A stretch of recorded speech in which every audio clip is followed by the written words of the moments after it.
What were you doing when 9/11 happened, and where were you? When 9/11 happened, I was a junior in college, and it happened on a Tuesday, and that Saturday, right before I had just gotten to Rome, Italy, I was going to be spending my semester abroad there. And it was the first day of classes, and because of the time difference, it was about 7 hours ahead. So it was in between afternoon classes and evening classes, about 3 in the afternoon. And the place where we were staying, the dormitory, was an old convent that they had converted, so it didn't have internet except for this one computer room, didn't have TV really. So we were all in the computer lab between classes, and all of a sudden we started to get instant messages from friends saying a plane had crashed, a bomb had gone off, which we weren't quite sure. So we all went to the main lobby, and there were about 50 of us in the program. It was pretty small.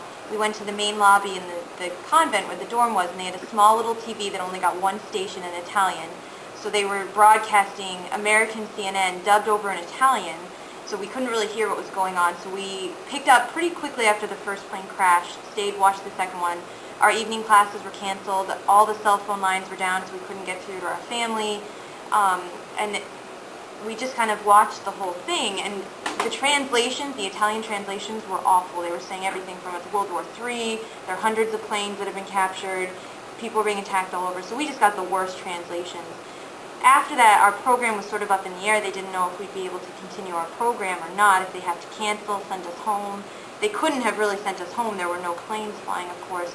They ended up being able to continue our program, luckily, but they realized they needed to update. They needed internet, they needed TV, they needed to let us have some sort of connection and news to the rest of the world. So they did update that throughout the semester.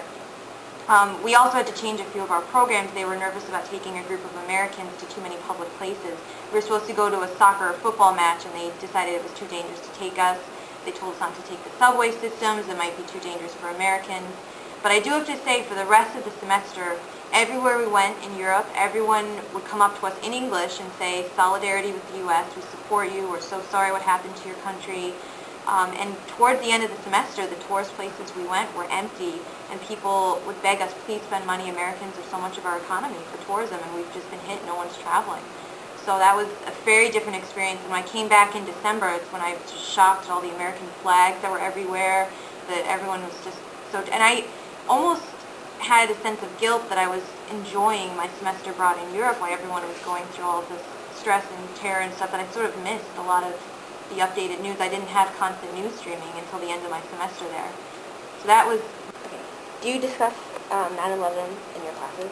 Yes, every year on the anniversary or the day or two before, depending on the rotation, I do discuss it. I ask students to try to remember where they were during September 11th. And it's every year. I mean, you were all, what, first grade when it happened? I think the next year or two it's going to be they won't remember where they were. They'll be too young. But I do discuss it. It's not an entire lesson. It's mostly an opener or do know. But I do discuss it every year just to kind of honor it.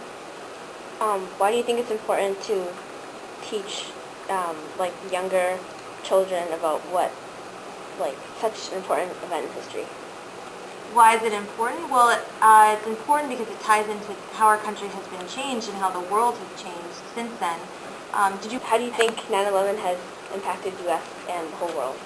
So for the impact of September 11th, it's changed domestically. It's changed. We've restructured our government since then. We've added the Department of Homeland Security, the Director of National Intelligence.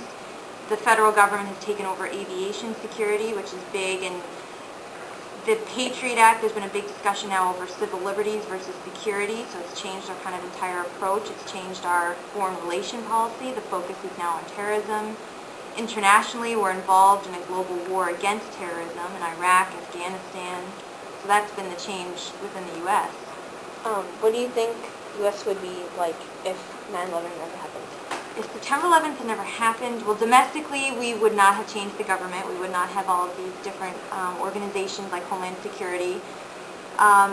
Internationally, I think because we ended up getting involved in the war in Iraq, that was the first time that a country besides Israel in the Middle East had really experienced what it was like to actually participate in democracy, not just the theory of it, but the Iraqis got to vote for the first time. If you remember the purple fingers they held up after they voted. And I do think that connects directly to what's been going on this year in the Arab Spring. I think now that so many of the Middle Eastern countries are changing their powers and kind of decaying leadership trying to pass on their power to someone else. The younger generation doesn't want any of that. They want to have a say, and they saw what it was like in Iraq, and now they want to be able to have that voice as well. So I don't think we would have had the Arab Spring to the extent or the level that we've had it if it wasn't for September 11th.